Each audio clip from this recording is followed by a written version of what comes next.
So hello guys, कैसे हो आप लोग? I hope that all of you are fine. So बहुत लोग के क्वेश्चन आए थे और बहुत लोग रिक्वेस्ट कर रही थी कि भैया मैथ्स में क्वेश्चन सॉल्व कैसे करें, या मैथ्स में क्वेश्चन सॉल्व होते नहीं है, जैसे लॉन्ग क्वेश्चन हो गया, ट्रिकी क्वेश्चन हो गए। ठीक है, तो मतलब मैं बाकियों का तो नहीं बता सकता, बट मैं क्या करता था मैं वो बता देता हूँ। मतलब उससे पहले हाँ इतना बताता हूँ कि मतलब मैं मैथ्स में अबव एवरेज मार्क्स ही थे। ठीक है, मतलब ठीक ठाक ऊपर थे। मैं मतलब अगर 120 मार्क्स का पेपर था जहाँ तक मेरे को याद आ रहा है, तो मेरे उसमें अराउंड 65 आई थिंक समथिंग थे, तो हाँ।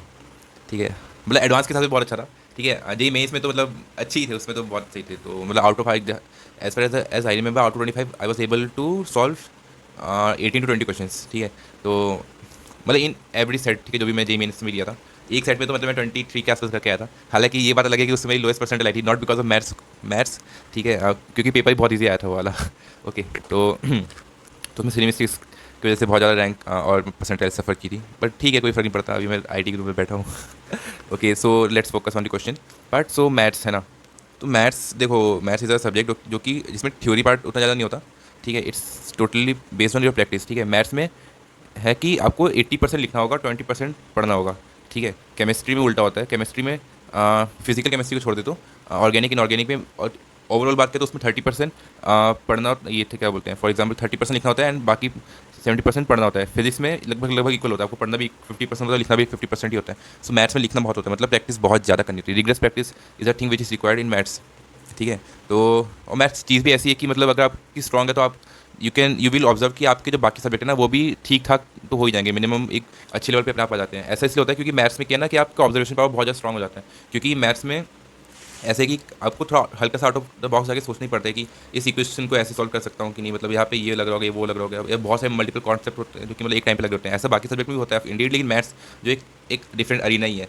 ठीक है, बहुत कम लोग ही होते हैं जो कि कर पाते हैं, तो उसके लिए बहुत ज़्यादा रिग्रेस प्रैक्टिस चाहिए होती है। ठीक है, तो मतलब मैंने क्या किया था तो वो मैं बता देता हूँ। ठीक है, मतलब मैंने जो थिंग वाज कि मैंने बुक जो ली थी एक अरिहंत ली थी। ओके, अरिहंत की एक मोटी सी बुक आती है, बहुत मोटी होती है। ठीक है, रेड कलर की थी जहाँ तक मेरे को याद आ रहा है, मैं उसका लिंक डिस्क्रिप्शन में डाल दूंगा, मैंने कौन सी खरीदी थी। ओके, उसके अंदर क्वेश्चंस बहुत सही थे, मतलब बहुत सारे एग्जांपल्स भी थे प्रॉपर, और क्वेश्चंस भी बहुत सारे थे। ठीक है, तो मैंने तो वही सॉल्व की थी और मेरे ख्याल से वो वर्थ होता है सॉल्व करना, क्योंकि उसके थ्रू मतलब मेरे को कॉन्सेप्ट तो रट गए थे। ठीक है, और क्वेश्चन भी बहुत ज़्यादा ही मतलब ऐसे मतलब रेलिवेंट क्वेश्चन थे, आई विल से। ठीक है, रेलिवेंट क्वेश्चन थे एंड अदर थिंग। उसके बाद उससे, लेकिन अरिहंत सॉल्व करने से पहले मैं मॉड्यूल सॉल्व करता था। अगर तुम किसी भी कोचिंग इंस्टीट्यूट में ना, तो क्या होता है कि तुम्हारा जो कोचिंग इंस्टीट्यूट का जो मॉड्यूल होता है ना, वो ना एक पैनल बनाते हैं टीचर्स का। ठीक है, जो कि पहले से एक्सपीरियंस होते हैं, और बाकी जो कोचिंग है, ठीक है, उनका भी एक्सपीरियंस, मतलब उनके मॉडल से कंपेयर करके बनाया जाता है क्वेश्चन को। इसलिए आप देखोगे कि नॉर्मली ज़्यादातर मॉडल्स जो होते हैं, ठीक है, डिफरेंट कोचिंग सेंटर से उनमें क्वेश्चन सेम होते हैं। So this is a thing. तो पहले सबसे पहले मॉड्यूल सॉल्व करना होता था। ठीक है, नॉट वंस, ठीक है, बट मोर देन वन। मतलब मैं जहाँ तक मेरे को याद है, मैं 3-4 बार सॉल्व की थी मॉडल। ठीक है, पूरे मतलब पूरे मतलब 2 साल के अंदर हर एक सब्जेक्ट की। ठीक है, 2-4 बार, मतलब ये नहीं कि मैं सारे 100 के 100 क्वेश्चन लगा रहा हूँ। फर्स्ट टाइम भी किया मैंने, इंपॉर्टेंट क्वेश्चन मार्क करी, जो में से फर्स्ट टाइम में बहुत ज़्यादा टाइम लग रहा था वो, और जिस दो में से नहीं हुआ। ठीक है, इन सबको मैं मार्क कर दिया, उसी में आगे बढ़ गया। उसके जब फिर से आया तो मैंने वही 2 क्वेश्चन को देखा था, बाकी क्वेश्चन को नहीं देखा था मैं। फिर जब इन 2 क्वेश्चन देखो तो इन 2 टाइप के क्वेश्चन में से भी जो मतलब मेरे से नहीं हुए या मेरे को दूसरे टाइम में भी डिफिकल्ट लगे, उसको मार्क कर दिया। ऐसे क्या हुआ कि क्वेश्चन का लेवल बढ़ता गया और क्वेश्चन नंबर कम होते गए। ठीक है, तो मेरा जो ब्रेन था वो उतना कैपेबल होते गया कि धीरे धीरे हाई लेवल पर क्वेश्चन पे जा सके। सो ये एक बहुत अच्छा strategy, you can also develop this strategy. ठीक है, after solving model 3 to 4 times, इससे क्या होता है, मेरे क्वेश्चन याद भी हो जाता था ना, तो मतलब एक रेफरेंस बन जाता था कि अच्छा उस क्वेश्चन में ऐसा होता है तो इस क्वेश्चन में भी ऐसा हो सकता है, चांसेस हैं। ठीक है, तो क्वेश्चन याद करना होता था मैथ्स में। इस मैथ्स में ऐसा नहीं कि क्वेश्चन को याद नहीं करना होगा, आपको करना होगा, क्योंकि मेथड्स होते हैं कुछ। ठीक है, तो ऐसे भी होता है कि कुछ क्वेश्चन करने की एक पर्टिकुलर मेथड ही होता है जो कि प्रॉपर होता है, तो आपको उसके उसी वे में चलना पड़ेगा।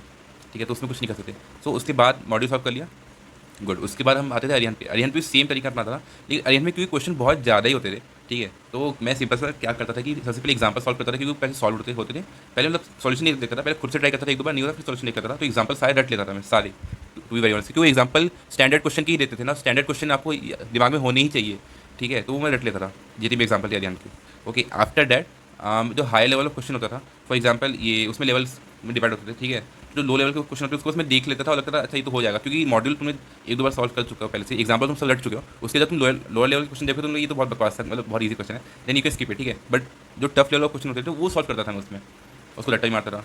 सो in that way I was able to grasp, ठीक है, around as far as I remember around 1000+ question. ठीक है, बिफोर जेई एडवांस। तो this is the thing also after doing all these things. ठीक है, मैं पीवाई पे तब जाता था बाद में। पीवाई जेई मेन्स के तो मतलब नासिंग सॉल्व हो जाता है, JEE Main is not a big deal.